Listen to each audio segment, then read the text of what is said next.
like me, and maybe he'll be a fluent speaker or maybe not, but at least we didn't have to keep reminding our kids that the language and culture is important because like we just lived it ourselves. So at least he'll have those values instilled in him. And it's not us preaching it, it's us like living those teachings.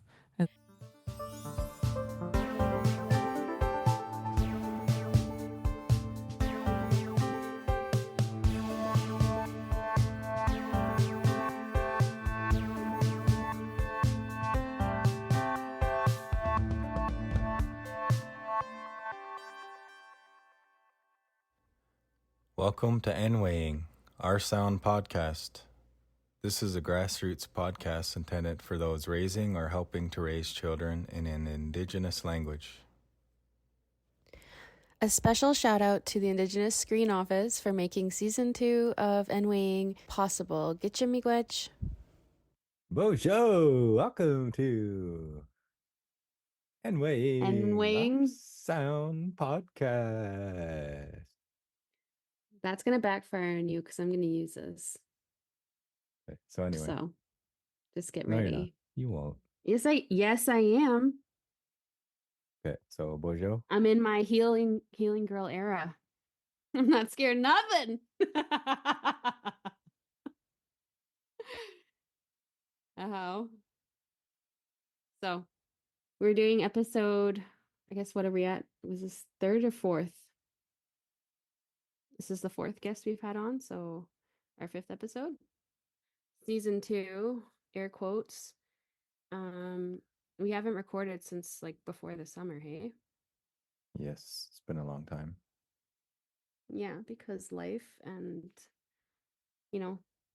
luckily that's all comes down to Anishnawbek. Like there's immersion, there's your program that was running through the summer, vacation, new jobs, old jobs, ending, So and then just trying to get people where they're able to record because like summer is such a busy time. So we got through the fall. Fall's also a busy time. So here we are, like a month out before the holidays. Yeah, But finally that's getting okay. back to all of our loyal listeners out there.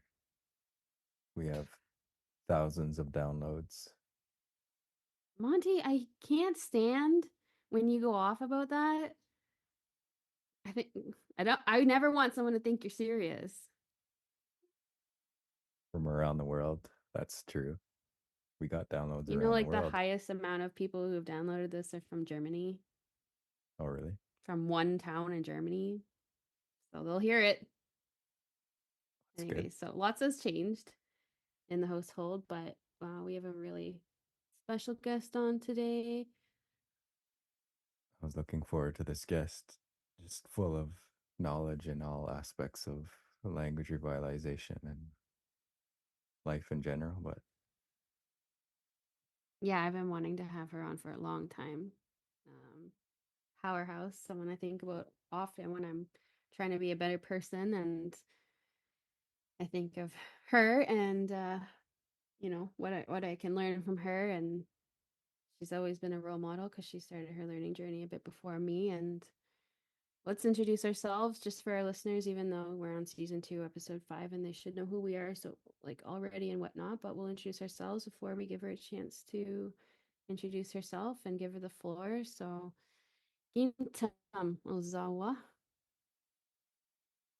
Bojo, Ozao Gijigo Gano Indigo, Dashkunzi Bing Dunjapa, Mishikendo Dam, Nishnabe Mina, Onaida, and Dao, Monty Migaki, Shaganashi, Unakazia.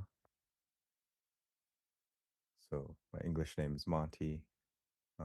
Just to introduce myself. I'm from Dashkunzi um, otherwise known as Chippewas of the Thames First Nation. And I am a teacher of Anishnawbek. I'm also a father and a husband and a son and a brother. And yeah, I think that's, I don't know if there's anything else I should add, but yeah, that's me. Kintam. Nin mashko gabo gendago makwa endodem gagan shkode yag the Bendagos, Miigwech Allen, ki Miigwan Manda Nshkodeganing Noswin or Eshki-Nishnaabemjig. Alan Corbier gave me that word and helped me correct my pronunciation this summer. Gog and Shkodeog. Wabanangija Dondas, Tashkanzi being Dinda, London, Eshki-Nishnaabemjig, Jagnashimong. Gusha and Dow. What else? So, Emmeline Jaganashi Winkazia is my English name, and y'all know me as Mashkokabutque. Bear Clan, Nos Njaba, Gaganashkodiak Long Plain, Shkonigading Ejinakadek. So my father's from Long Plain, Manitoba, but I never lived there. And from the East Coast, but bounced around Ontario. Currently living in London with my husband and his territory with our 2 kids. And yeah, that's a bit of a long-winded explanation to who we both are. But since it's been a while, I just thought it might be a good idea for us to catch up on who we are and whatnot. And yeah, for anybody, I know we've had a couple new listeners or people coming on and to listen to the podcast. And yeah, so we will give the floor to our dear friend Miigwanaabiik Jessica Shonias. Let's get into it. Oh, much does. Oh, Mashtada. Ani. Daga Winda Moshanang, Ejinakazian, and Jabayan. Okay.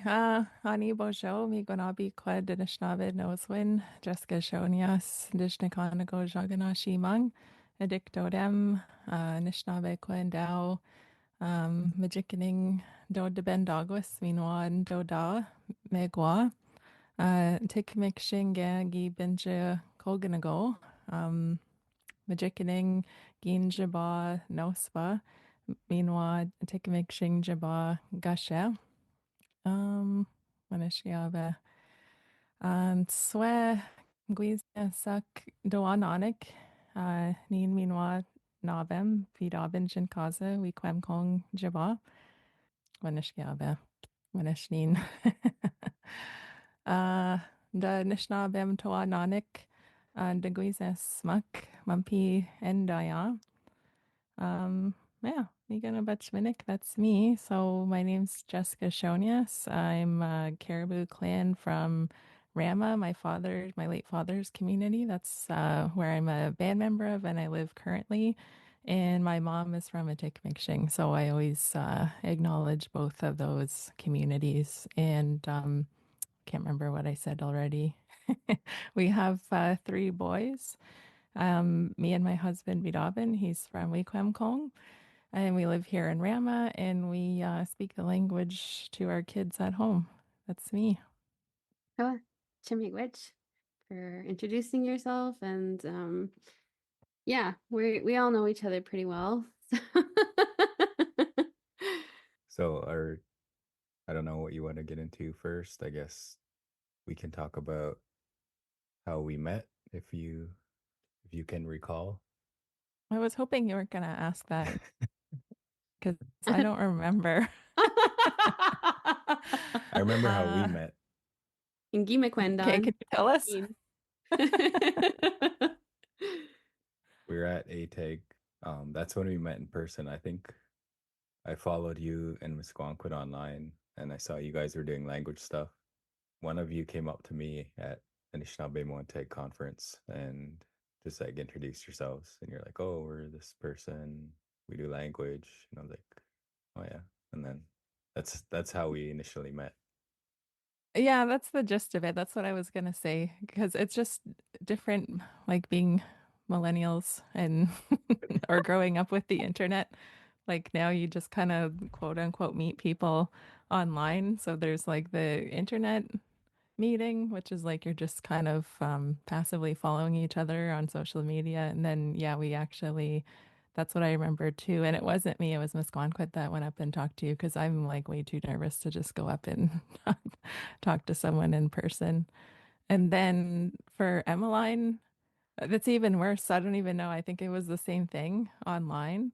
And then, but I think like eventually when you're doing language for long enough, everyone eventually meets everyone anyways, or you might hear about someone beforehand and then you actually meet them in person.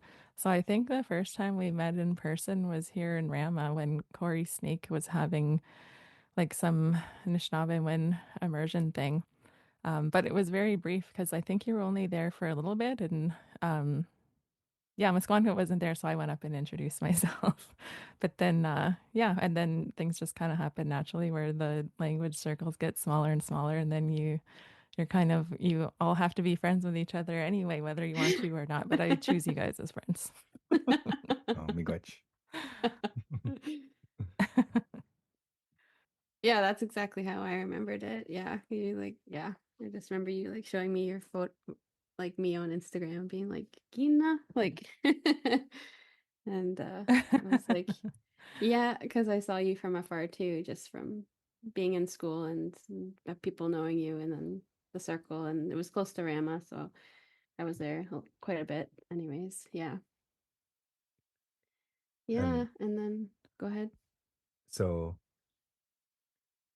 you guys kind of motivated me to go to OOG, so the immersion program out in Minnesota, because I think I probably started learning before you guys are really getting into language, and then you guys went out to OOG in Cloquet, Minnesota for OOG.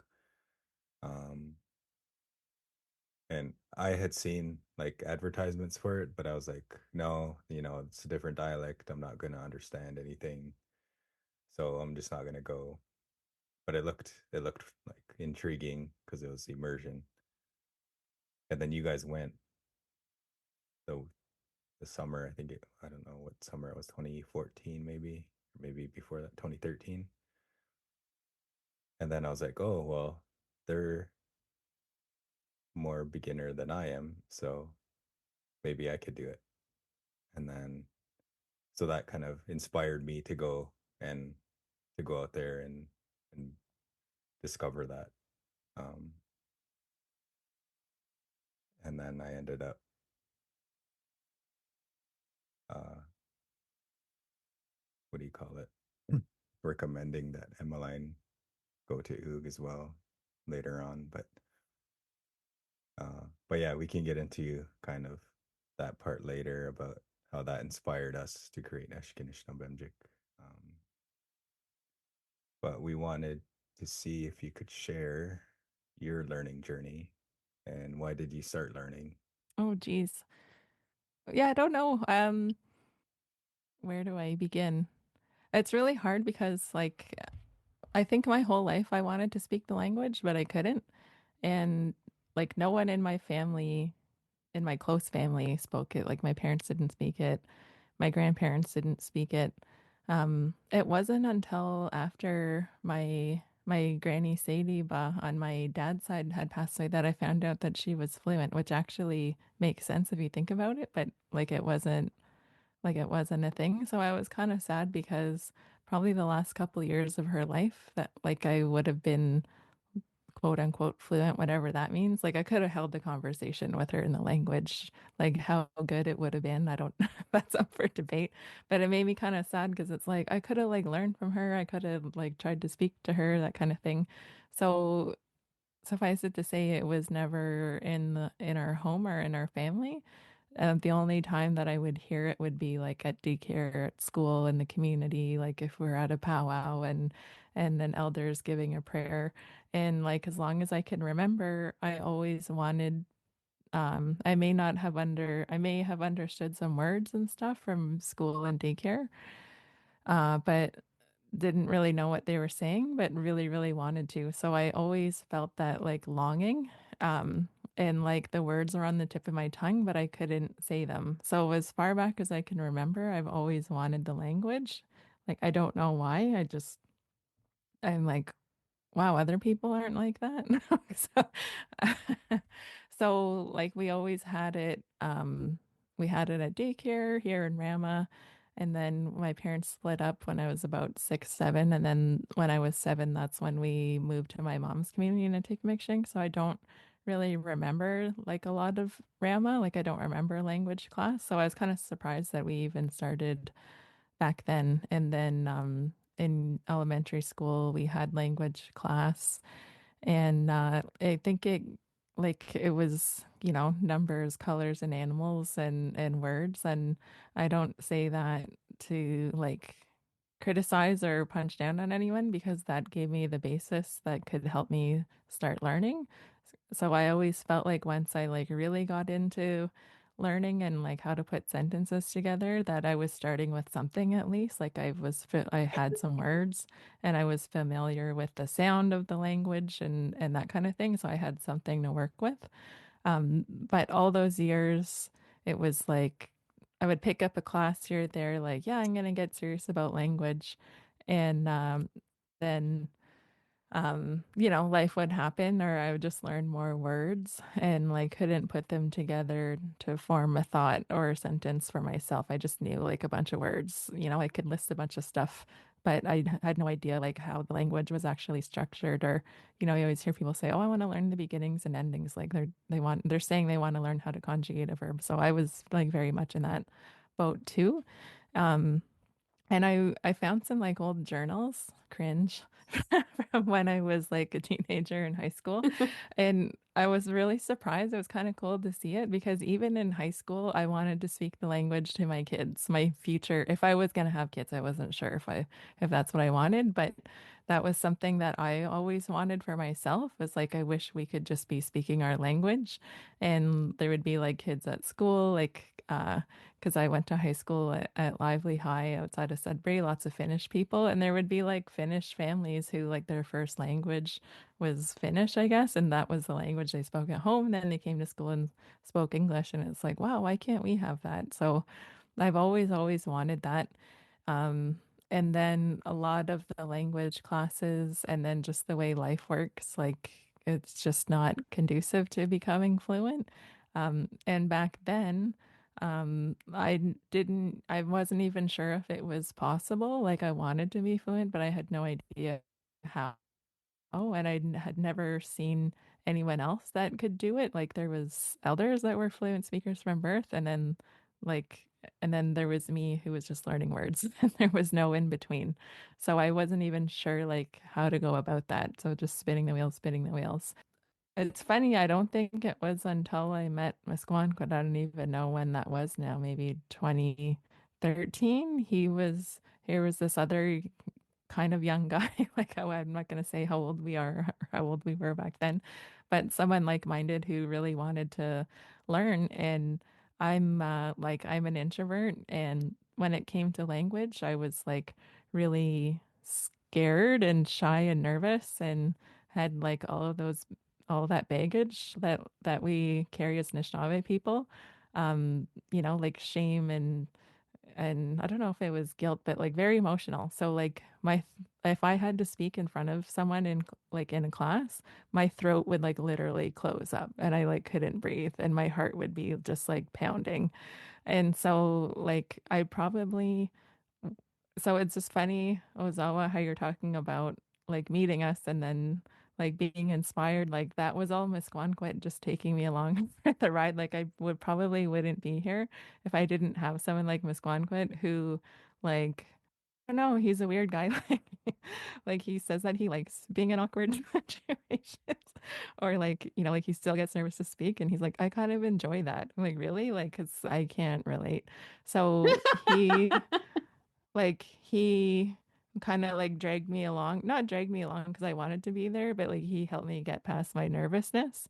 And I think like that initial stage and then like even further into the learning journey, like when we actually went to Ojibwemotaadidaa immersion for 3 weeks.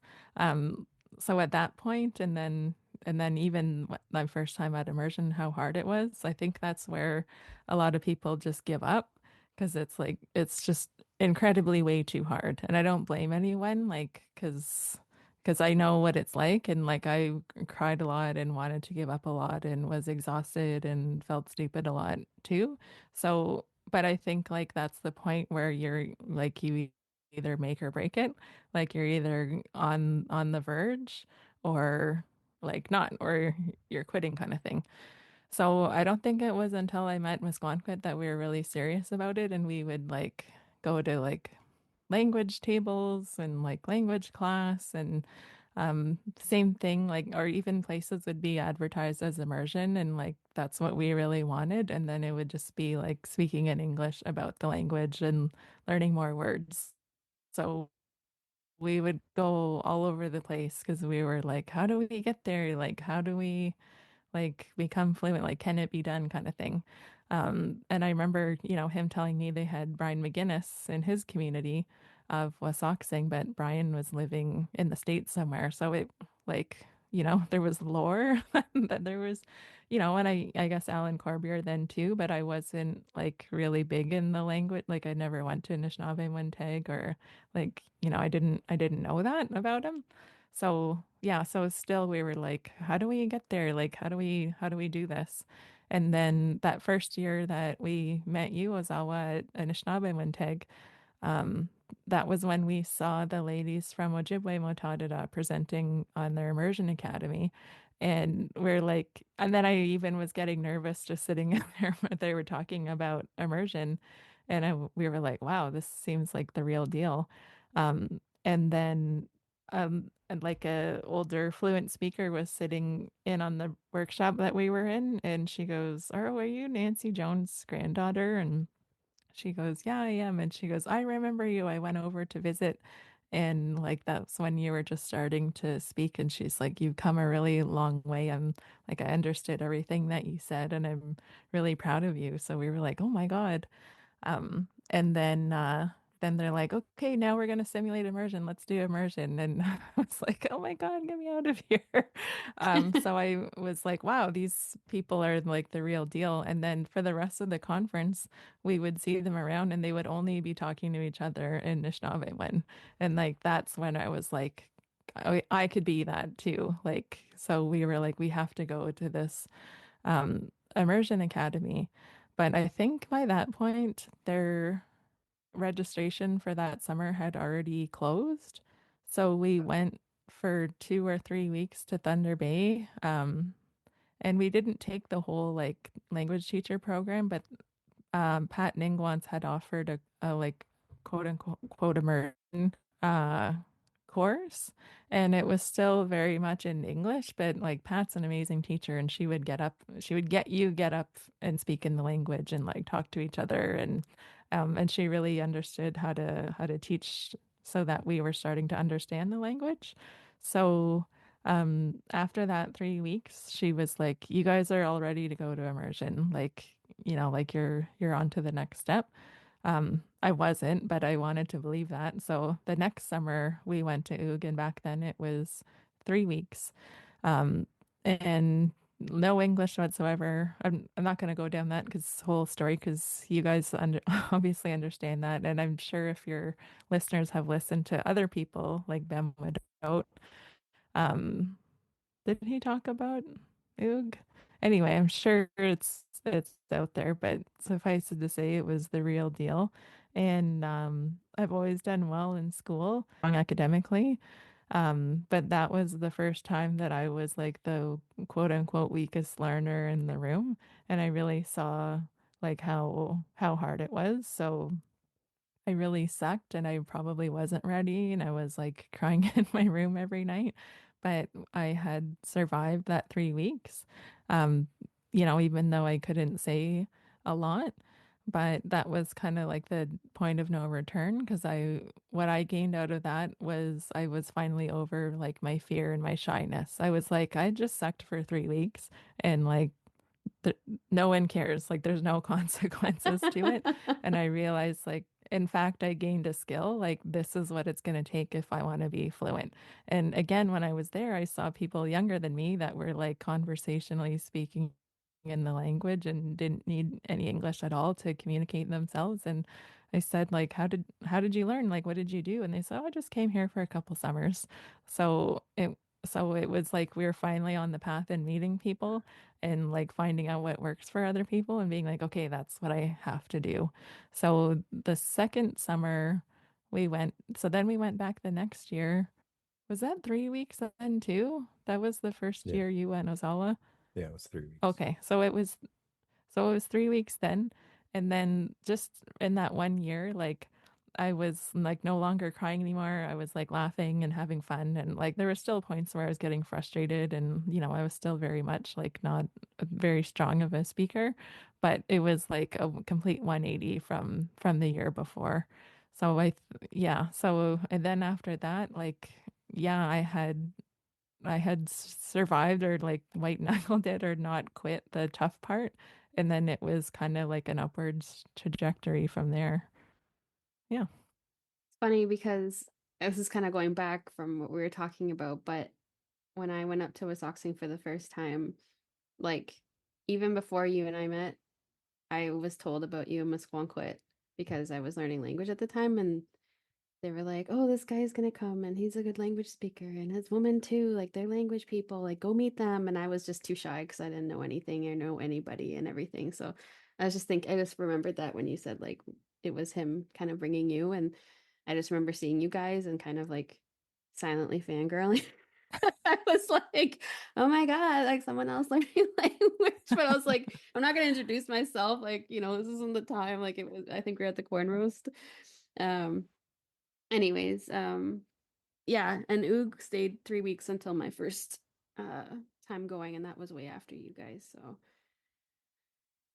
give some context to that, but did you go by Yeah. yourself the first year that you went No, I went with Misconquit. I wouldn't have both times? Or yeah. went by myself. Yeah. Yeah.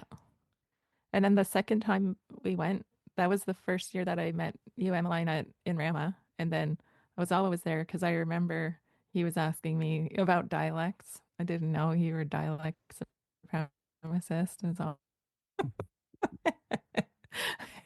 like, oh, what's it like? Can you get by? And I don't remember what I said. I'm like, yeah, it's fine. Like, I don't know. Because for me, at that point, like, what was the dialect to me? Like, I didn't understand any of it. So, and then that's when we got to know you a lot.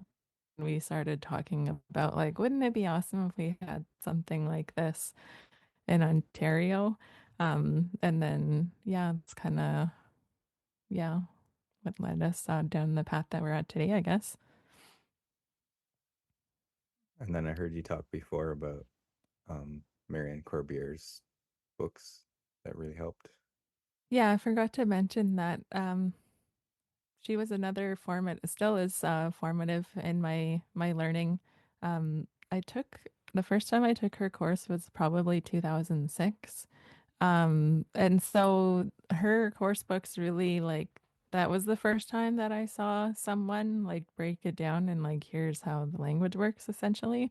But I was like not in a good place in my life to be learning, and it was really hard too because she was like actually and it was like a lot of grammar and academic study which a lot of people don't like.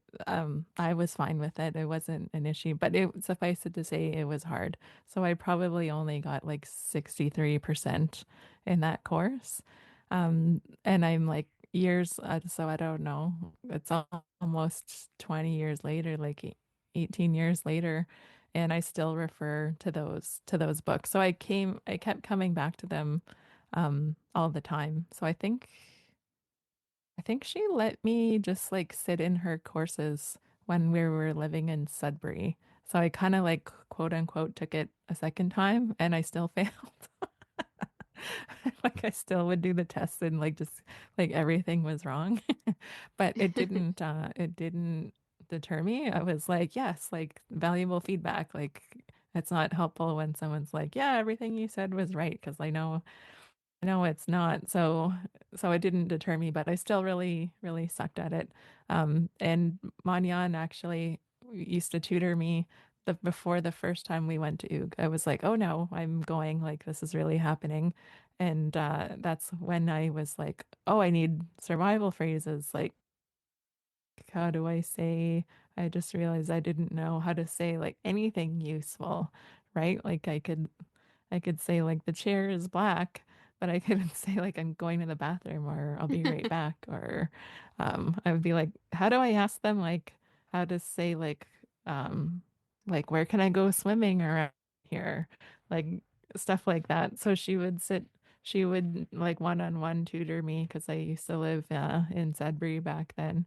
And like even now, like if I ever have to fire off an email and ask her something, like she always writes back. So yeah, Marianne's awesome. Nice. So I guess would that take us into like almost Eshki-Nishnaabemjig then? What year did you guys like come together and figure that out? I Yeah, was that always was kind like of on the 20, sidelines. yeah, that was 2014, I think, Maybe the summer. 16? 15. I don't remember. It's all a blur No. now. Oh, wait, maybe. I don't know.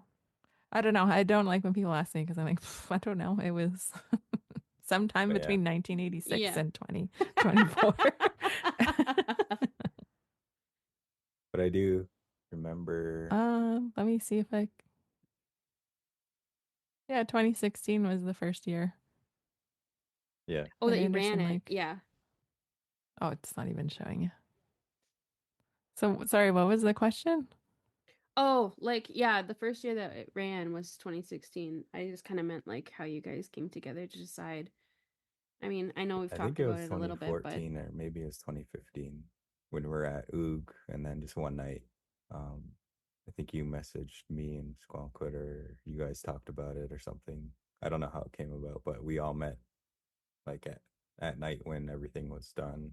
Not everything, but the day activities were done, and we are like, okay, let's talk about, do we want to run something similar in Ontario? Because we knew there wasn't anything like it. Yeah, I think like you brought that up to me, and I was like, yeah, sure, I'll do it. And then me, like at that time, not being confident in like creating something that I felt was like huge or like big, like I was just like, yeah, yeah, let's do it, just being hopeful. Yeah, and then you had hooked up with I think you worked for Kenji Tech, and then that's how we did the first one. And it was funny because it was kind of last minute, I think. We're like, should we do it? Should we not do it? We don't have I funding. And forgot then about that. Kenji Yeah. Tech's like, no, we got funding. So we're like, okay, let's just do it. And then you had not gone to Oog that summer, but me and Miss Squonquit did. But we didn't have our Mean, phones or anything. So it was like we were trying to organize it. Well, Jess was like back in Ontario trying to organize everything, and then me and Squonquid would get our phones for like a half hour every night because they take all your phones away and your there's also laptop the and everything. Buganik. 7 o'clock So every night, you could go into the safe and get your phone.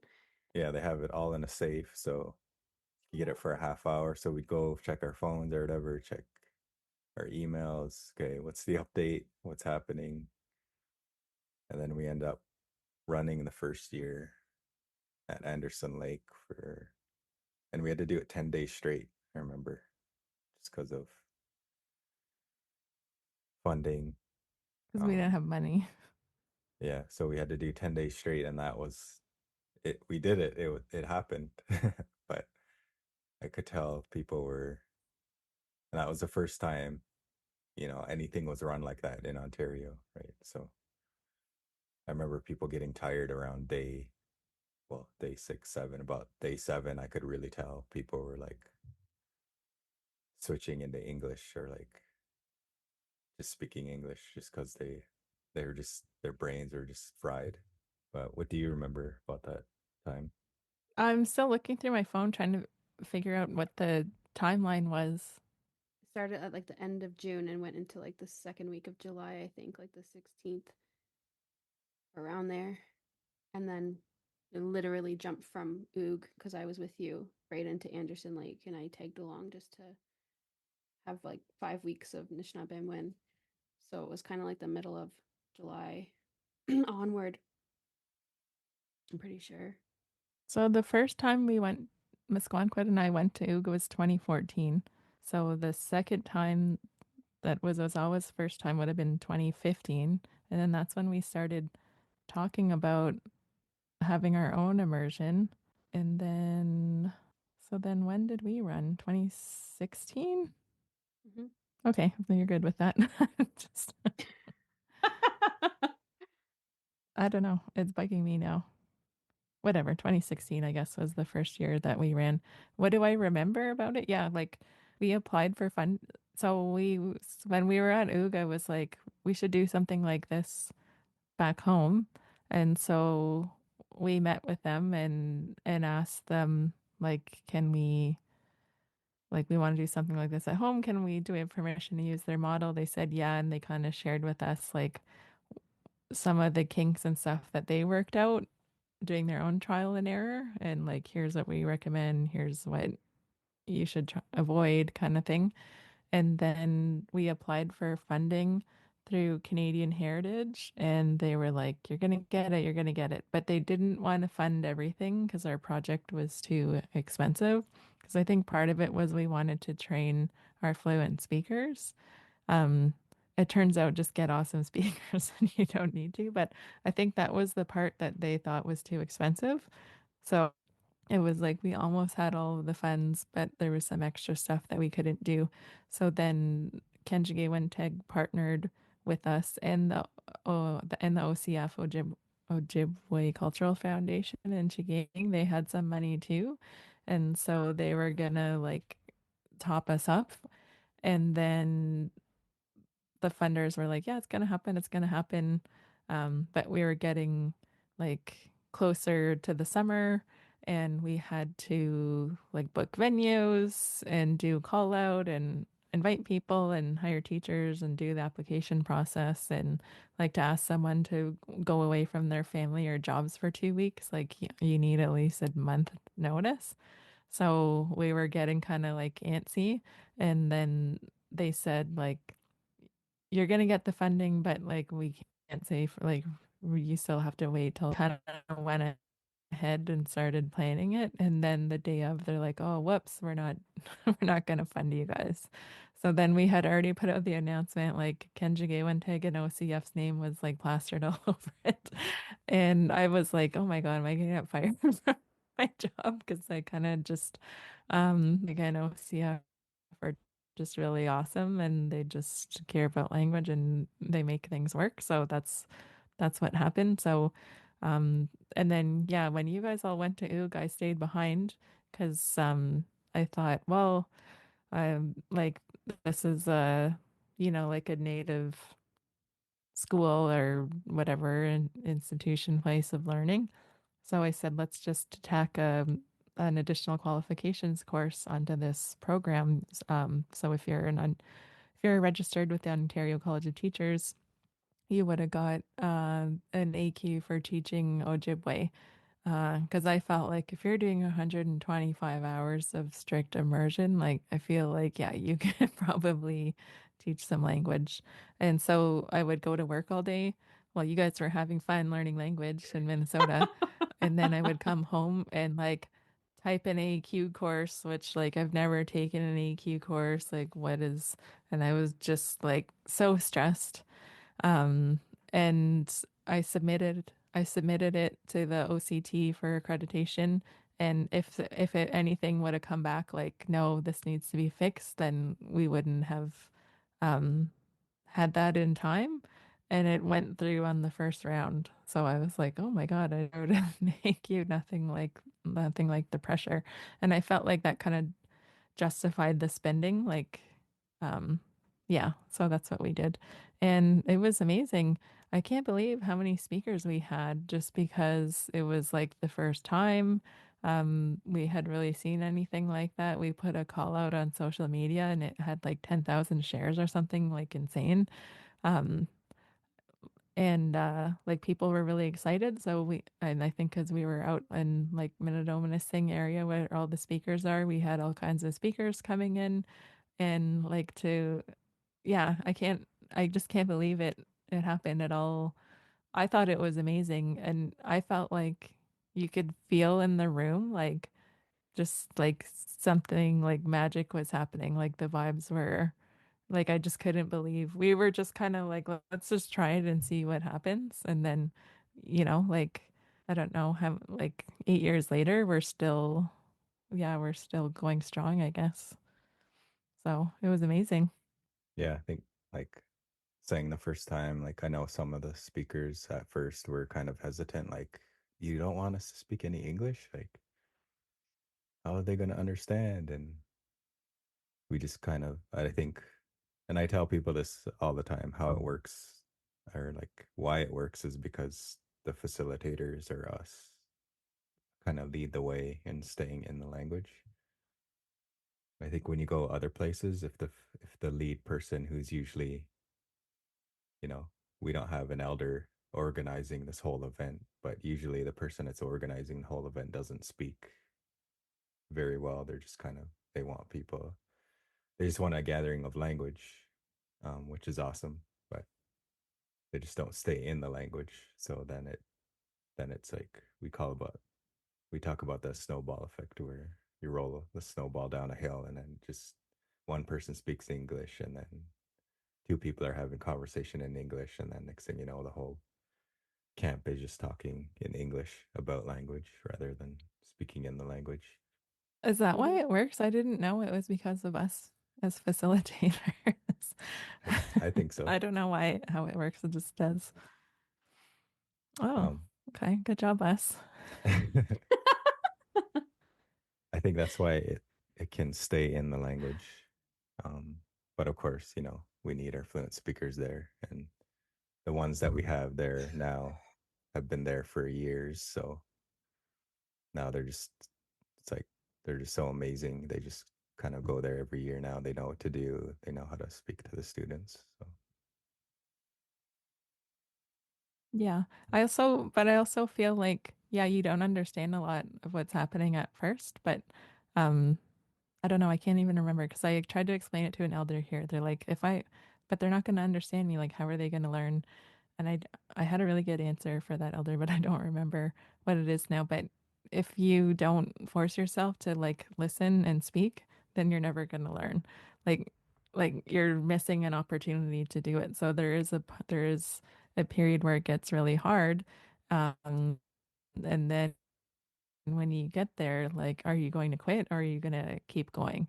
So something happens there where, yeah, like you kind of like skyrocket for a bit after, and spoiler alert, then you get to be middle aged like me and then you plateau. That's where I'm at right now. But that first little bit, right, it's like a huge trajectory.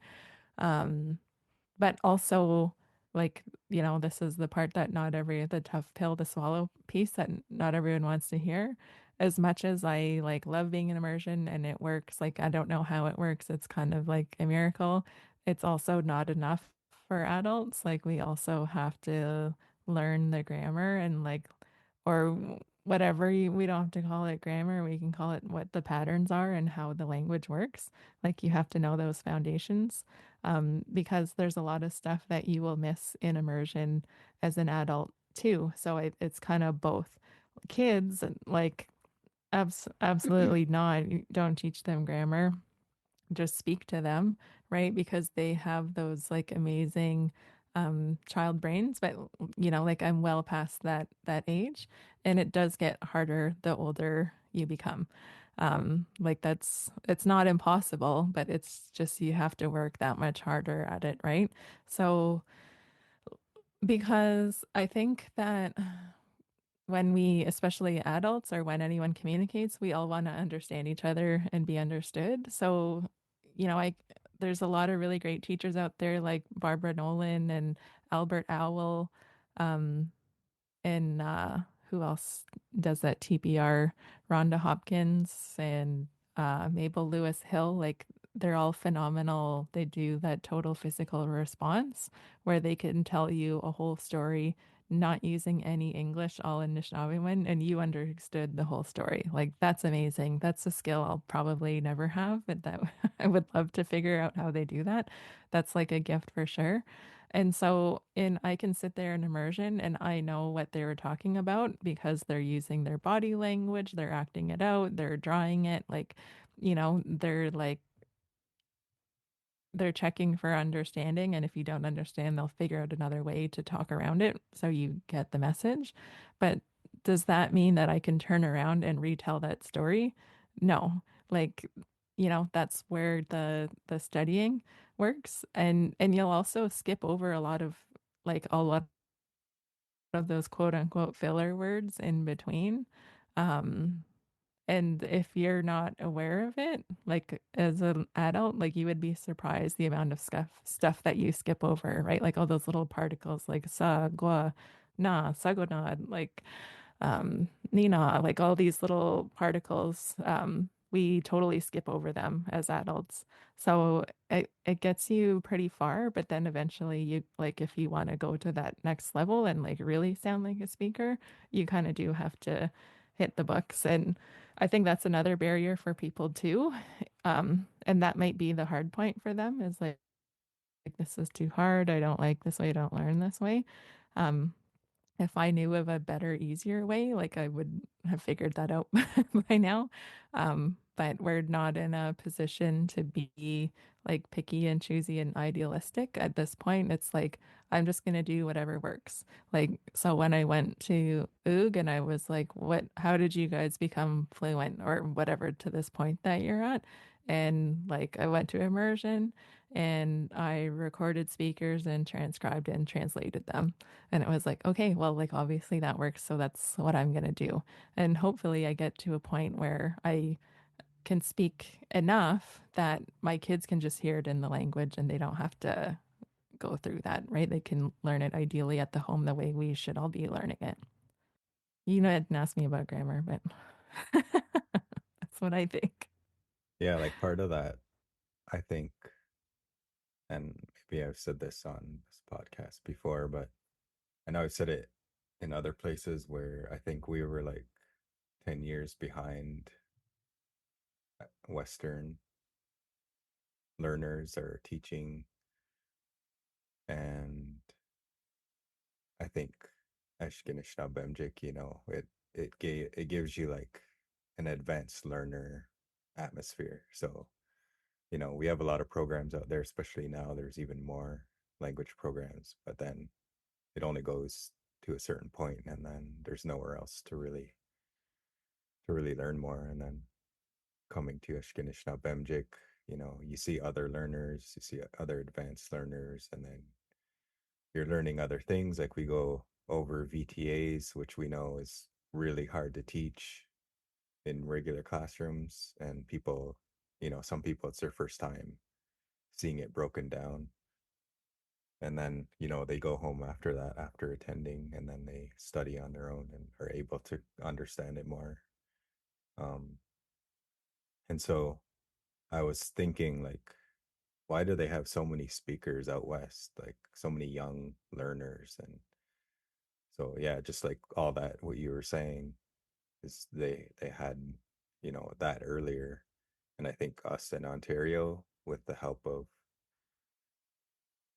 with us like creating Eshki-Nishnaabemjig, I think that made a huge impact on the young learner population and making and showing people like it is possible. I think before that, I know for sure when I started learning, that was like 2007, it seemed like it was an impossible task to become a speaker. So I think this, having this and it kind of people attending, they go back to their communities and it branches out and creates all these other branches and people are running their own immersion, based on what we do at Eshki-Nishnaabemjig, which, what we based off of OOG.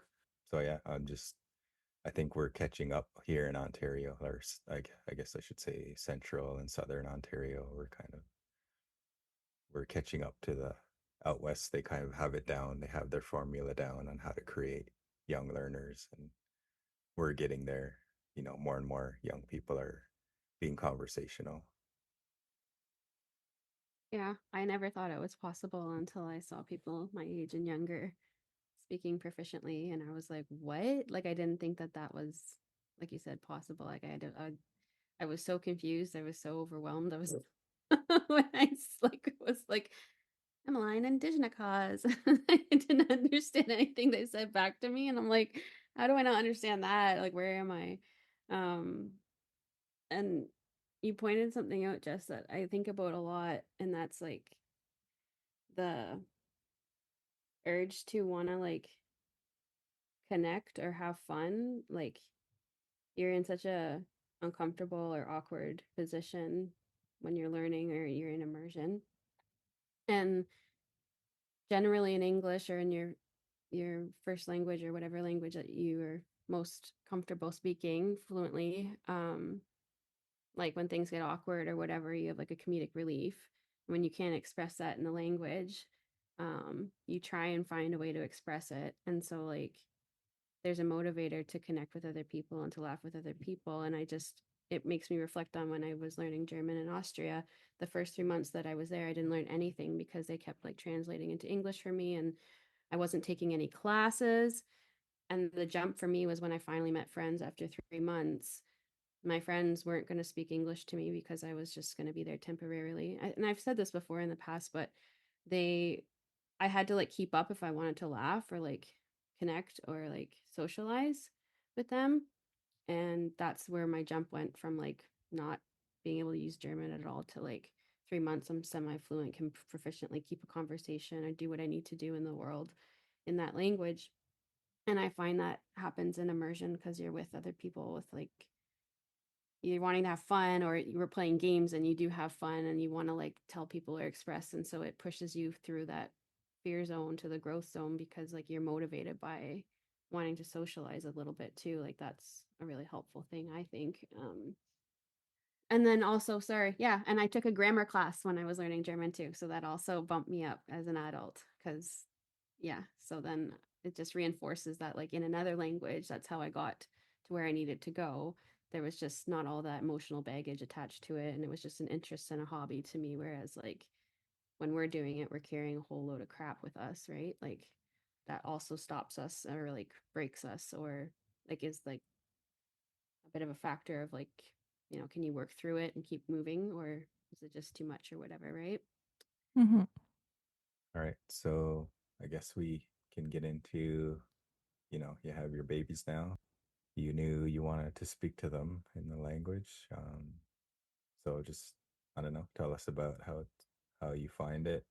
Is it everything you thought it would be? Was there things that surprised you after they were born? Just so you know, my internet connection says it's unstable. So you were talking like that on my end. So so that'll probably happen to me. If it happens to me, just tell me and I'll repeat what I said.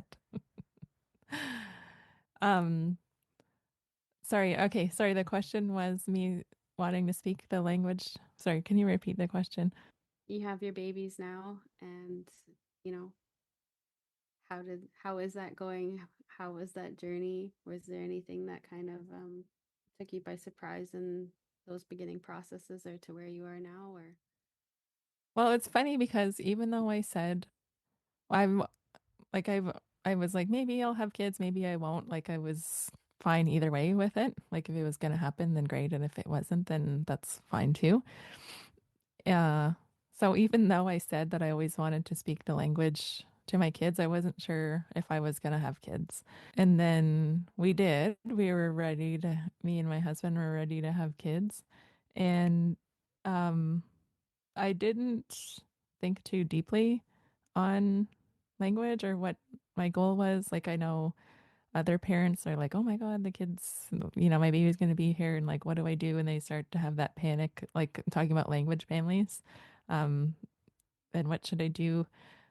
I didn't have that or worry about it or think about it, probably because being pregnant is so hard as it is. Like I had quote unquote morning sickness for like the first 22 weeks. So I wasn't able to, other than like trying not to barf everywhere. Uh, yeah. So, and it was funny when we were sharing the news with folks that we're gonna have a baby and everything. Everyone's like, "We're so excited that you're gonna speak the language to your kid and you're gonna have a fluent speaker." And I never said that that's what I was gonna do. I never decided. Everyone just kind of assumed that that's what I was gonna do, and I was really like, I don't know if I like. Obviously, I'm gonna teach them language, and that's gonna be important. But do I want to be like a hardcore language parent about it? And then I'm thinking like they're gonna get that pushback from them, like maybe they're not gonna like the language, or they're gonna get to the teenager phase and like I don't want to go, like I just, that's my thing. Like I want them to be whoever they want to be and just like an accepting parent.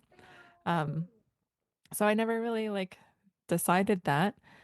But at the time, we were living like kind of Belleville area for my husband's work, and the closest community was Tyendinaga, and they had their own Indigenous midwives, Haudenosaunee midwives. So they took me into their care. And again, like I never was like, like I never grew up thinking I have to have kids, I have to have a family. So, um, yeah, so like I didn't even really fully, my doctor was like, if you, because I told her I was potentially like, we might have kids, we might not, we'll see what happens. And she was like, I would recommend you get a midwife immediately. Like, soon as you find out you're pregnant, get on a list because they're amazing. So we found Indigenous midwives. And my midwife at the time, an adult learner of her language, a fluent speaker, and her husband, and they only spoke in their language to their kids. So it kind of worked out that way. Like I don't know how often how often that happens. Um, so yeah, so we would get to talking about stuff like that. And I had mentioned to her, like, yeah, I don't know if I'm gonna really like force my kids to speak it or not. Like I'm not sure. And she was, like typical Haudenosaunee woman, like strong Mohawk woman is, what are you talking about? Like obviously you have to speak the language to your kid. Where else are they going to get it from? Like they're never going to have too much of your language, right? Like you have to do this, like, and you have to. I was like, oh, okay, well, I guess I'm doing it then. Like, so everyone else had decided for me that we were going to be a language family. And I'm a little bit further along than my husband, because I study and he doesn't. Like, him and I are kind of the opposite, where his father is a fluent speaker, like his his grandparents are a fluent speaker, like he's from Miigwanaabiik that has speakers everywhere, and he grew up in Sagamok, which has speakers everywhere. So like it was and he didn't really study or hit the books probably because he knew more than me just from being alive as and who his family was. So so because I like put in a lot of hard work as an adult and made that conscious choice, I know more than he does, or proficiency wise, I guess you could say. So I wasn't sure how it was going to go with my husband. And same thing, I didn't want to force him or put my stuff on him. Like, because we all know, like, you have to want language for yourself. Like, you can't force anyone to learn. Like, that has to be intrinsic in themselves, because it's hard. Like, you're kind of like battling against everything to speak. And, um, so many years later, it's still a struggle because everything is English and nothing is really here to like help us, kind of. So, anyway, so I wasn't sure how that was going to go with my husband, and we weren't really getting prepared in any meaningful way for the baby. Um, we were living down south, as I had mentioned, like off reserve, out of community. And there was going to be a mentor apprentice program here in Rama. So I applied for that. And I wanted to bring my son, and we were gonna come down for that, and didn't get chosen for that. And then the program, I don't know what happened to it. It didn't work out, I guess. So it was like, okay, well, I guess we'll see what happens. Um, and then you look to like Rochelle Allen and her kids, and they're her kids. This was like 5 or 6 years ago, before Bidasiga, my oldest, was born. They were speaking the language fine, so I knew it could be done. And I had found out that her and her husband were speaking English to each other, and Anishnawbe went to the kids. So I was like, okay, it doesn't have to be like 110% in or not. Because for my mental health, like we're a TV family. Like I watch Netflix to fall asleep too. Like I can try and feel bad about it and change who I am, or I can just accept it and be happy. So once I heard that, I was like, okay, so like we can still like be quote unquote normal, right? And have the things that we like to have, but also do language. So yeah, so my son got here and I only spoke the language to him, and then I almost came out of maternity leave, and then the pandemic happened.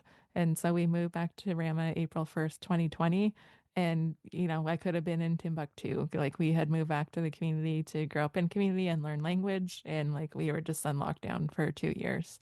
Um, and obviously my mental health took a hit. Like, everything kind of sucked for various reasons. Um, but the benefit of that was that I had all this extra time with my son, and it was like, even though me and my husband spoke English to each other, it was kind of like all he knew was Anishinaabe. And then when he started speaking, he would do like I think he had started going to daycare by this point. It had been like he had this for a long time, so he didn't start daycare until way later. And that was really hard for me because I didn't know what he could say in English, and I didn't know if they were going to speak the language to him. They, I don't think they really did. And I couldn't even go inside the building. I couldn't meet his teachers. I just like left him at the door crying and, and walked away. And that was our daycare experience. So once he started talking, he would like it kind of seemed like whatever language was easier to say the word in, that's the language he would say. So I've never heard of like he would only say bish. And then I think he used to say car instead of job on. So it was kind of like whatever word was easier, that's the one that he would grab. Um, and then once I had started teaching again, I started a new job working for Niigaaniin through the North Shore Tribal Council.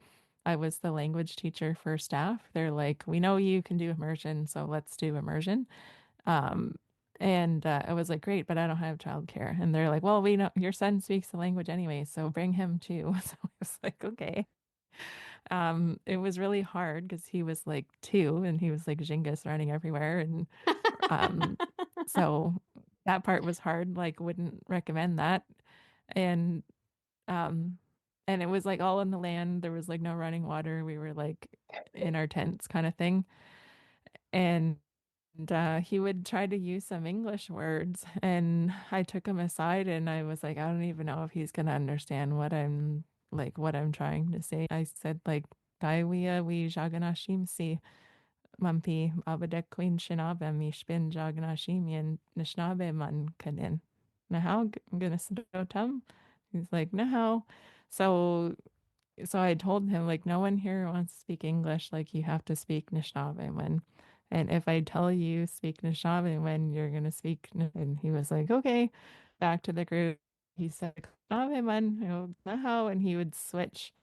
And Albert Owl was there, and Albert is an amazing teacher and speaker, really friendly, like grandpa vibes, and would spend a lot of time with my son Bidasiga. And so he like worshipped Albert. And so I think he saw Albert speaking the language and then he wanted to speak the language.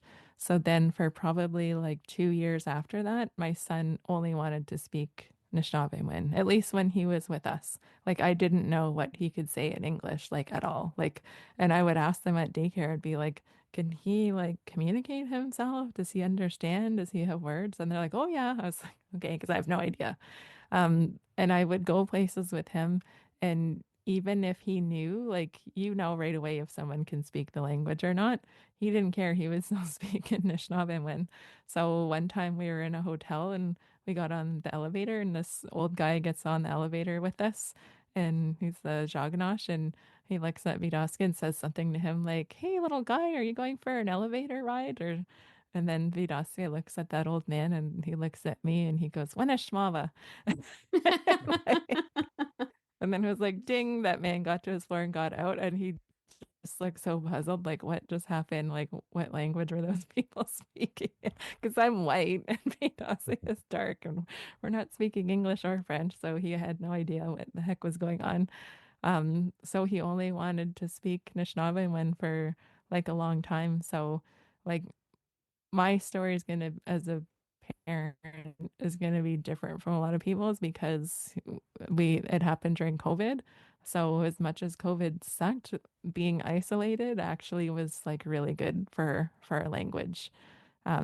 Once he hit 4 and was uh like the once they tried to start an immersion program here in Rama, then he became like really aware that like he was different and he spoke the language better than like even some of his teachers, and everyone was asking him like how to say this and that in the language, and he did not like that at all. He would be like, I don't know, I don't speak the language, I don't know Anishinaabe. And I think he just didn't have the language to be like, I just want to be a kid, like leave me alone. And I don't want to be singled out from anyone, even if the thing that I'm singled out for is really good. I don't think kids want to be different. They just want to be a kid. So he went through like a whole identity crisis where he did not want, he was like, I don't want to speak. Why do I got to speak Anishinaabe when like Nokomis doesn't speak it, like Jack doesn't speak it, none of my teachers speak it. Like, um, and so I said, like, Nishnaabek Gadome, me and Anishnawbemjig, like, we're Anishinaabe. That's why I said Jack speaks Shoganash Shaman because he's a Shoganash. You're not a Shoganash. Still wasn't good enough. Like, okay, but like, but there's other Anishinaabe people that aren't speaking it, right? Like, really smart kid, like, really probably too young to be cluing into these things at 4. Like that's got to be. So there's a part that I didn't foresee happening. And it was like all summer long, like we come back to the same conversation. And then it was like, okay, we're just gonna have to talk about residential schools now because like no answer is like this is the real reason why. And I had explained to him like a couple of times, like in Anishinaabe and in English to really like make sure that he was like getting it. Like, like a long time ago, this was all Anishinaabe. Well, this is Anishinaabe land still, but it was just us here. And then the Jaganash came and they wanted our land because they could get rich from it, but we were in the way. So how did they get rid of us? They started residential schools. So I said, take kids your age away from home, and they only knew Anishinaabe and they weren't allowed to speak it because they knew if they took our language away, then we are no longer as strong as we are. I said, that's why, like, and I told him, I said, I never spoke Anishinaabe when growing up. I always wanted to. Um, and so I always wanted to, and that's why I work really hard to learn because I know that when we speak Anishinaabe, we're healthier and happier and smarter, and that's our language. It's really good for you. And I said, if you want to speak English or Anishinaabe, I'm going to be proud of you no matter what, but at least you have the choice. So I didn't have that choice growing up. I could only speak English. So that's why I said me and Osa are working really hard to speak so that you have something that we never had. And I think he was finally satisfied with that answer. Like, okay, like, there's no more whys after that. Um, but now he still kind of just only wants to speak English. And like sometimes we'll say like I'll say Anishinaabe and then he'll try and say it or he'll say it. A couple of times I've said that to him, and I see him really like the wheels are spinning, and he's like, I don't know how to say that. And I could tell he feels really badly. So I kind of stopped doing that because I don't want shame like to be, like I don't want to pass that on to my son. Because we've had enough of that and that's not helpful. Um, my husband will pretend like he doesn't understand him. Right? Like Wenish or like Anigia. And then Vidasca realizes he has to say it. And for some reason that seems to work. Like, I don't know. But so it's a struggle for sure. Yeah. It doesn't work in our house. When we go like, oh, going to see Anishnawbek, like they know that we can speak English, so they are just like, okay. Well, And Yeah. I don't know if you get this, but Well, my son, he'll argue with me and I'll only speak the language and he'll be like, "What does that mean in English?" He'll say, what you're saying, it's not real. It's not real life. He's like, speak real life." And I'll just be speaking in the language and I'll be like, "No, I don't understand English. I only speak in Anishinaabe." And he'll be like, "Yeah, you do." He'll be like, "Yeah, you speak it." He's like, I hear you speaking English." So, and I'm only speaking in the language to him. So I don't know. I don't know if you get that sometimes. oh yeah, Bidasca totally understands that we understand English, but I think he knows with his dad, like I don't think he thinks that Beedaban doesn't understand English. I think he's like catching the hint, like, okay, you want me to say it in Anishinaabe, so yeah, I don't know. But I also think like that I think that yeah, I don't know. I don't know. It's hard to say. I think with Vidasca, like, I think it's also just his personality. He's like the typical older child, sensitive, and he's at that age where he like really is all about Gusha and Nos, and he really wants to like please us. So yeah, I think that might be like personality thing. But yeah, he knows for sure that we don't speak or that we speak and understand English. Something cool that happened though is this past summer, we went up to Ojibwemotaadidaa for the powwow, and we have a plot of, well, my mother-in-law has a plot of like lakefront property in Rabbit Island, and we're starting to build the family camp up there. So we have our trailer, and we try to go as often as we can, not as much as we'd like to. So we went up for the powwow this past summer, and we think we waited till bedtime, and because we didn't want to take the Friday off of work or something. So we're like, let's just go at bedtime and we'll drive straight through, and then the kids will wake up and we'll be in Wiki. So that's what we did, and must have been around 11 or 12 o'clock, and we reached the res.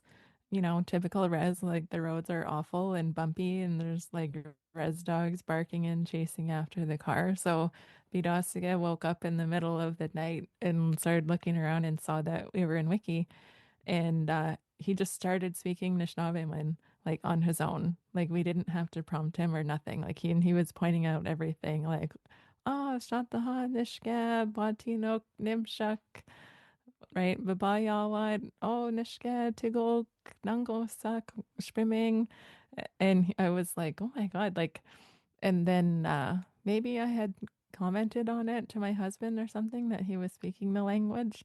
And then Bidasiga said, Wikwam Kong Gadayame Gadanishnave Bumpy. So we're in Wiki and we speak the language here.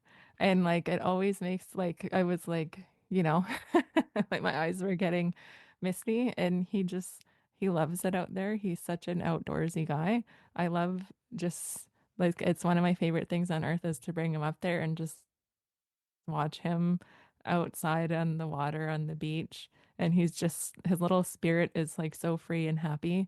And that's just like my version of heaven. If I could just sit there and watch my son like just so in his element. And so it's something about being outside, but I also think it's something about Wiki because we're outside the same for whatever reason. But there's these little moments I catch him where like his little spirit is so happy, and then you don't have to force him to speak. Like then he wants to speak it. And then when my youngest son, Ojibwemotaadidaa came around, he was born, I don't even know when he was born. He's old now. I suck at timelines. So he's 19 months old now. And then that summer after the baby was born, that's when he was going through his little identity crisis. And then as the baby got older, we I kind of didn't even think of it. One day we finally said, like, we have to teach the baby Anishnawbek, like, so he learns too. And so Beedaban really wants to speak the language to his little brother. And we'll catch him, like, he'll find language books, even though he can't read yet, but he knows what the book is about, and he'll start reading in Anishnawbek to the baby. And I notice he always talks to the baby in Anishnawbek. So there's still little moments there where we don't have to force him. So I don't know what that is. I don't know if that's like a tip for other parents or something, but those are the moments that we found with our son. Like, I don't know how many times I got misty-eyed while you were talking. Yeah, that's awesome though. You mentioned some tips. Do you have any for other parents that are maybe thinking about doing this, or they just have a young child? What are some advice that you'd have for them? That's a good question. I thought I had an answer for that, and I don't remember. Um, hmm, what are some tips for parents? I don't know. If I knew, then I wouldn't be doing it, I think. Yeah, Well, I don't know. a couple of things that like you were talking about, like one you were talking about, I'm just a TV girl and I like to watch Netflix and I just accepted that about myself. That helped me a lot because I learned that the hard way that cramming every moment with studying when you're nursing or you have like 15-minute gap because your baby's down or whatever and trying to get study time in, like I broke. And you being like, I watch Netflix and it makes me happy and I fill up my cup, like gave me permission to be like, I can totally fill up my own cup. It's going to do better for me and my own family than to be cramming and be unhappy and being stressed out all the time and not sleeping and everything, right? And then also like I think what you said also about allowing Bidasage to speak when he wants to speak and it coming from him, like you said, that drive has to come from yourself. It has to come from within. And I think you like demonstrated or explained perfectly how you supported that. Like he speaks when he wants to speak. And we experienced the power struggle too of like you pretend like you don't know or you pretend you just want to hear it in the language. And then if they can't figure it out, even though they know it, like somewhere it's stored in there, but they can't access it or they can't grab it, like then they start feeling inadequate. And then it becomes, like you said, this shame thing. And like, I'm not doing the shame thing anymore. Like you said, like we've been through enough. And it's also really nice to hear that like you had the residential school talk with him as so little because as have we. And I think like it's appropriate, especially with who we are as a people. Like I don't think there's any other way to get around it. And sometimes that means breaking into English because how do you explain concepts where they feel safe about it as well, right? Where they feel like, okay, this is scary stuff to listen to, but are you good? um, like trying to make sure that when they understand it, that they are also emotionally taken care of too. So I know that like having any tips and whatnot, it's a really big question. Because like you said, if it was easy, everyone would be doing it, or we all know that. But yeah, like those were like three things that I really noticed that you helped me with or that you've said or I th I think like if I was gonna say a tangible tip, and like I don't do this myself as much anymore, but I actually just started reflecting on it, like, hey, I need to do that more. Is um, I always kept I always kept a running app, a running note in my notes app of stuff that I wanted to learn how to say. Like, or like, oh, I don't know how to say that, right? Like, so we went to Italy this past summer as a family for a vacation, and we got to go to Pompeii. So my son was like really into volcanoes and like, just like, I don't know how to talk about a volcano. Like, I don't know what a volcano is or the volcano is erupting. And he's like, is it, so all this stuff. So I would write it down in English, like volcano, like the volcano is erupting, like, like that's ash. It's not like ice or smoke and stuff like that. Um, so I always have a just a list of stuff that I need to learn how to say. And then that way, anytime I'm a speaker, I kind of corner them and I'm like, how do you say this? Say that. And that's what got me really far is just doing that constantly. And I used to worry that I was probably bugging speakers. Um, but I come to learn like 9 times out of 10, speakers love to see that you want to learn the language, and you're not bugging them. I think they probably wish that we would ask them more. I'm sure sometimes I have annoyed people or someone's trying to eat their lunch. Maybe don't bug someone while they're eating or something. But speakers actually like they really want to help you and they really love when you ask questions. And I know myself as a teacher, if no one asks me questions, I'm like, wow, I guess these guys aren't serious about learning then. Like you should always be asking questions. And our time with them is running out. So I do that. And I know that my learning has plateaued because I don't have anything on my list. Um, and that's impossible because there's always something that you could be learning, right? Like if I could do this whole interview in Anishnawbek, then I wouldn't need that notes app of my to-do list of stuff that I want to learn. But obviously I do, right? So I think that's like a tangible tip. And then the other thing, right, is like study your grammar. The language follows patterns. You need to learn how to conjugate your verbs. And so I keep all of those verb paradigms or patterns. Like I have just one photo album in my photos of just conjugating verbs and other working on. And I still refer to it. I still pull it out when I'm like if I'm teaching or in public, like, oh, I don't know how to say they will help us. And then I pull that out.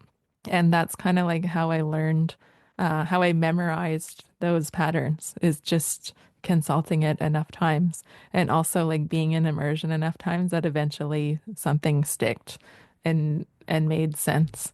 But yeah, actually, there was a young Anishinaabe learner who just had a baby recently, and then he started having the panic about how am I going to speak language to my kid, and like, what do I do? Should I do this? Should I do that? Um, and I was like, do what you want. Like, do what makes you happy. If you're like, either way, you're working on language, like, don't like your kid is going to be way happier if you're happy. Right? So I was like, you need to do like whatever's going to make you happy. It took me a long time to figure that out. Um, myself also. But it's made a world of difference. And I think also like for Bidasi, like when we had Eshki-Nishnaabemjig this past summer in Rama, he was able to I brought him out a couple of times for dinner break, like after his little summer camp was over. And it was hard. He needed the reminders again, like Miigwanaabiikwe like he needed those reminders. But by the end, he was like, it was really helpful for him to see, like, he loved Misquanquit. Like, he really loved seeing, like, another, like, man, right? Or young, not an elder, right? He's not young. Not an, he's not an elder who speaks the language and wants to speak the language. Like Albert was a big hero of his too. I remember one time I picked him up at daycare and I wanted to know, said, "Oh, and he goes, Albert." So it's like, no, I want to know who your friends are at daycare, not who are your like old man fluent speaker friends. So I think it helps for our kids to be in those spaces, like even if they're not going to be there the whole time, kind of similarly to how we were talking about like how we didn't know it was possible, right? Like you don't know that it's possible or that it can be done. Like you kind of need those role models to demonstrate, even if you're not going to learn language from them, that they're going to see other kids or other people that are speaking the language. So whenever possible, try and be around other people, other speakers where they're speaking so that they see, it's not just in our house. It's not just our house language. I think Yeah. another thing was And well, and I don't oh, go ahead.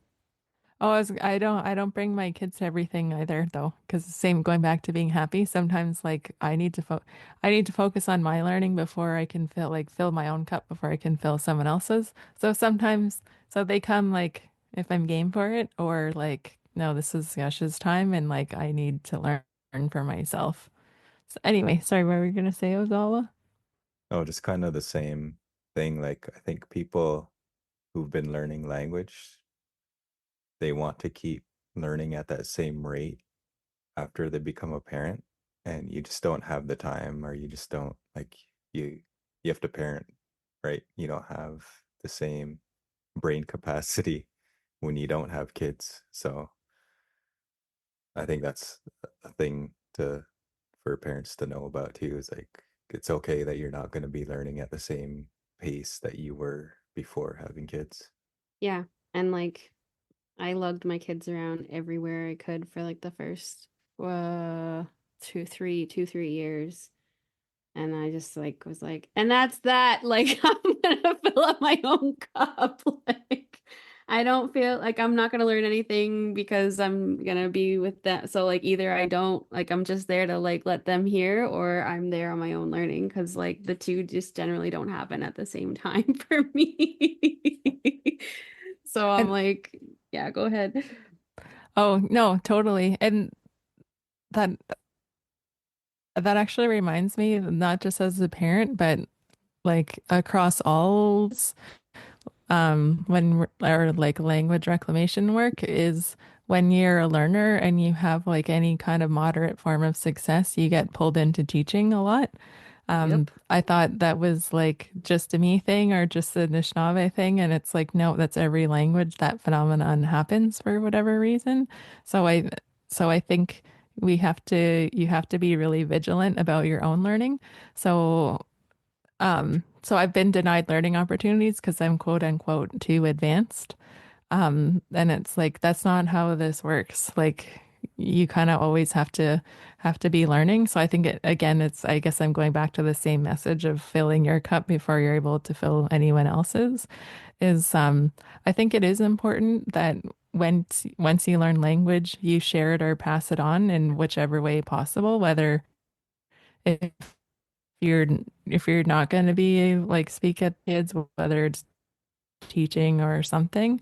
So I think that is important, but I think like we also can't lose sight of our own learning, and it's not selfish to do that because yeah, because you will plateau, and if you have kids, like it's just a struggle to get to bedtime most days, and like that's just the reality, and that's okay too.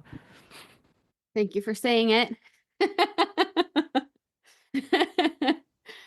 Are there any resources that you would recommend people to learn from?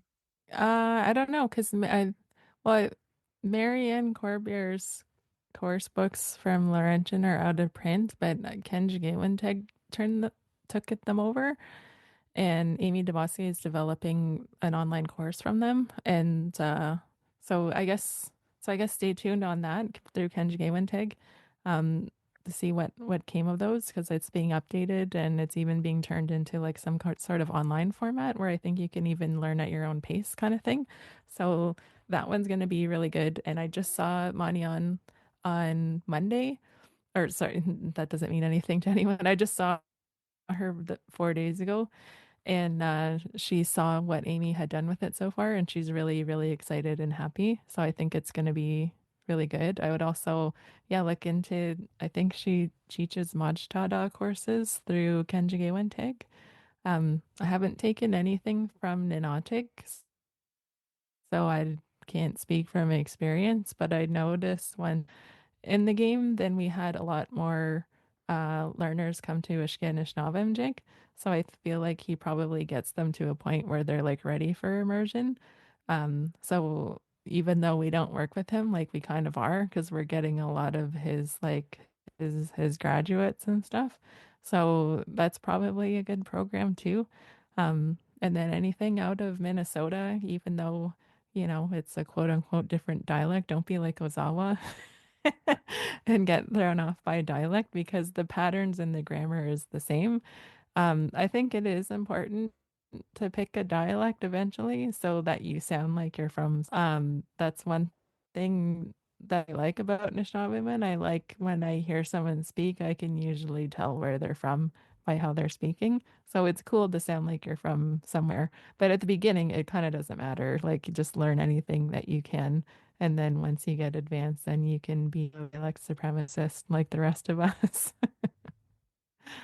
Yeah, but I think they have so much success coming out of Minnesota because like this is just a theory, but they have I feel like they have speakers than us. Their speakers are a lot older. So I kind of wonder if they're seeing it a lot more rapidly than us and there's a greater sense of urgency. So I kind of wonder if that's why they have more programs that way. East, like in Ontario region, that there's more language happening. People and make friends and go to language tables and courses, uh, working for them and then do that. If you can find like a peer, hello? It was, yeah, it cut out again, but it was that you're talking about language tables. Oh, well. Do you have anything, Emmeline? I don't I don't really think like anything to ask, but that's probably because I know a lot about you already. So I'm trying to think of what things that I would have asked if I didn't know you as well. Um, I guess one thing that I kind of wanted to like spitball with you was just kind of I don't know. I just kind of had this conversation the other day. But we were kind of talking about like English and Schnabemwen and like, goals that were like we're kind of going back, so I didn't really want to rebring it all up, but I did kind of want to spitball back and forth just between, we started as like wanting to stay solely in Anishnawbemwen, and then that has evolved because the kids' English speaking skills are growing, and so the way that they're thinking, like I'm having to use Anishnawbemwen in ideas and expressions and stories on things that are way well past my abilities in speaking. So a lot of English has come into the house for more than one reason. And um, I don't know. I just was kind of like wanting to talk to other parents that are doing what we're or have some of the same goals or going through some of the same things, just about, the navigation through that, and normalizing some of those things. I know that there's a whole spectrum of people and, how they feel about it. And I think in finding like kind of my friends and my, um, like there's a couple of you out there who are doing the same thing. And, you know, one thing that we spoke about, for instance, was, I can't express my true personality through Anishinaabe because I don't really have the discourse markers and the vocabulary to talk about all the intertwined things in between. And you did kind of already speak on that, but you know, I decided that like I wasn't willing to sacrifice like sharing those things that I love just because I don't have the words for it. And so I do it in English because it makes me happy for my kids to be able to learn who I am as a person, regardless of whether or not that's in the language or not. Like, would I like to be able to do it in the language? Yeah, and I do try, but I'm also not gonna like not have that relationship with them because I can't. I want to still be able to laugh and everything. And so yeah, I know that that's kind of going back and that that's like deep in there, but that's something that I always am wondering or curious about other people. And I do kind of already know where you stand, but maybe being able to share, like, I don't know. Is that making any sense? No, yeah, we've already had this conversation personally a bajillion times, but your listeners haven't been privy to that. But yeah, 110% the same with you. I think for me, what finally broke, like we were pretty strict about the Shawe in the house. And then once I got pregnant, and my husband was working out of town 4 days a week. And then, so he was gone. So I was pretty much like a single mother for half of the time. And I was working during the day and going to school on the evenings and weekends. And we were building the house, and Bidaske was a toddler. And then, like, the easiest thing to like was like, okay, I'm just going to speak in English now for some things. And then also realizing too, like, that we were missing out on a lot of things.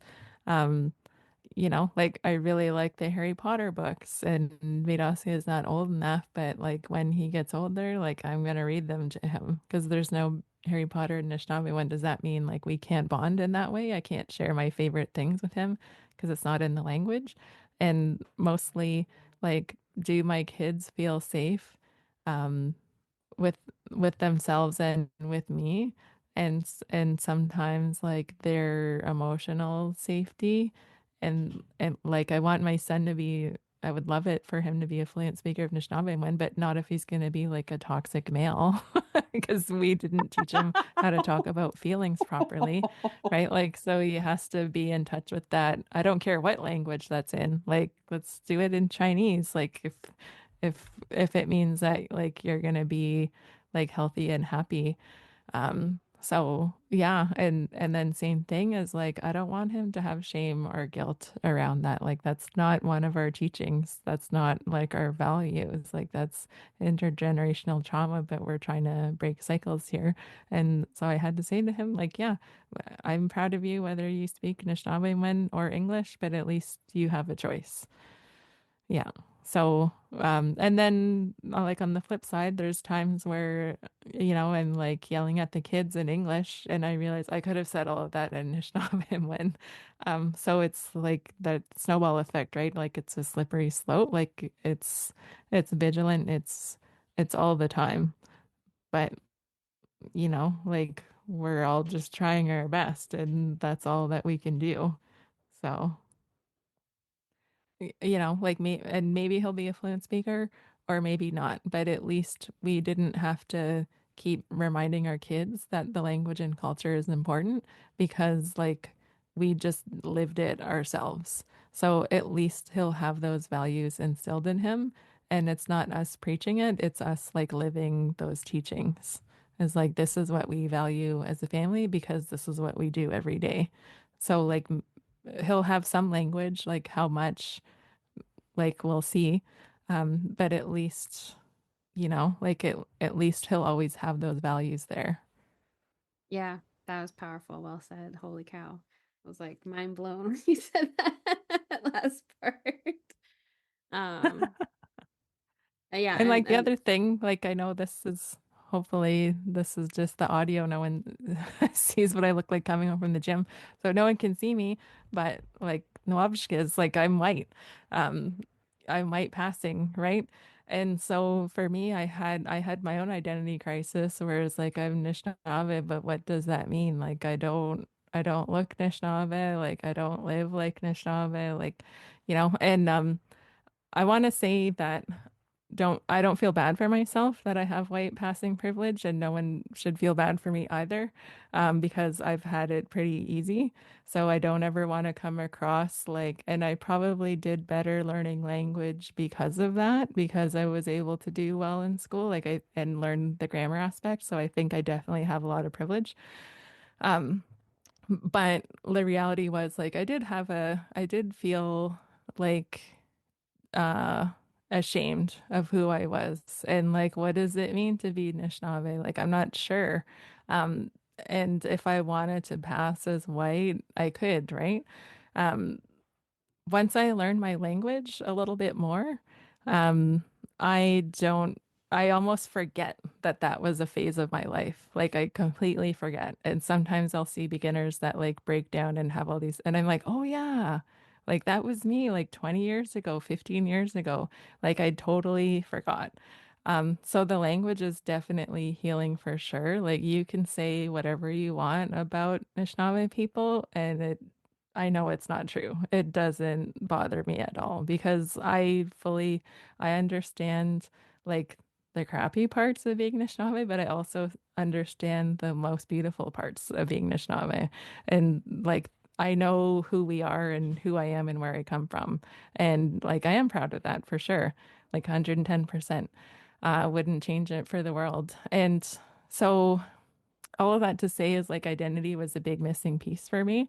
And I hope that my kids don't have to go through that. Like they'll always know that they're Anishinaabe and hopefully they'll know the good pieces as opposed to me just knowing like all the bad stuff about it, right?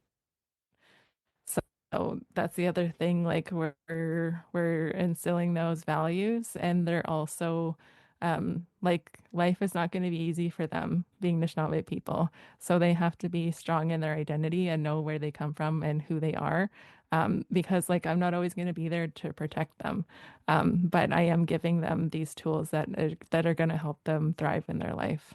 Mission. Yeah. That's I, kind of where I I hope I have didn't landed. freeze. No, that was good. You Yeah. we heard you for that whole thing, which thankfully. Mic drop.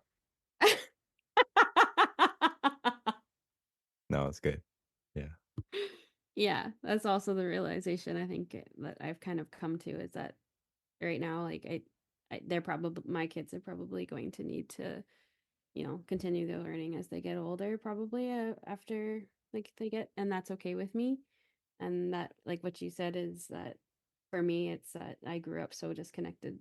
Um, I'm European passing. I'm not white passing.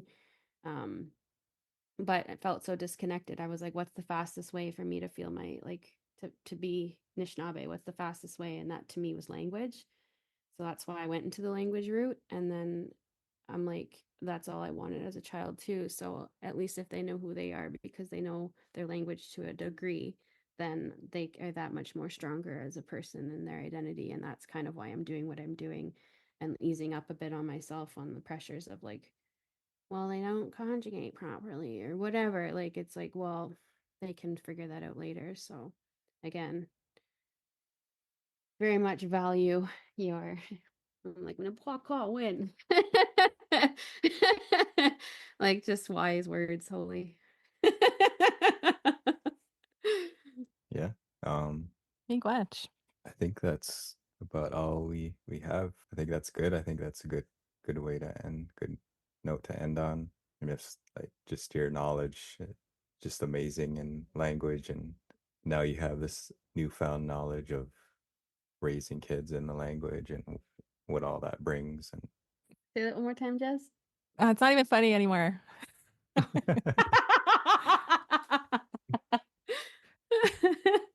right. Yeah, well, Miigwech was having those role models and seeing that it can be done. So I think I listened to your podcast and it really affirming and powerful. You, I think this is really important work that you guys are doing in sharing other people's journeys so that, other people listening can realize that they can alone. Miigwech Giginwa. Miigwech. Yeah. Thank you for coming on. Or yeah, coming like zooming like on the web. But yeah, you are a role model for me. Big time, and a bestie to me as well. And I'm really hoping we can do some get-togethers solo as well as with our kids so that, maybe they can rub off on each other in good ways. Yeah. Yeah, I feel the same way. All right. Well, Misa we. mean at you. Oh. Well, Jamaica Chminawa, and yeah, we'll talk soon. All right. Bamapi. Everyone's home now. Bamapi. Bamapi. Chimigwech Gabsindawya Kinawea. Thanks so much for listening to our podcast, Enweying Our Sound.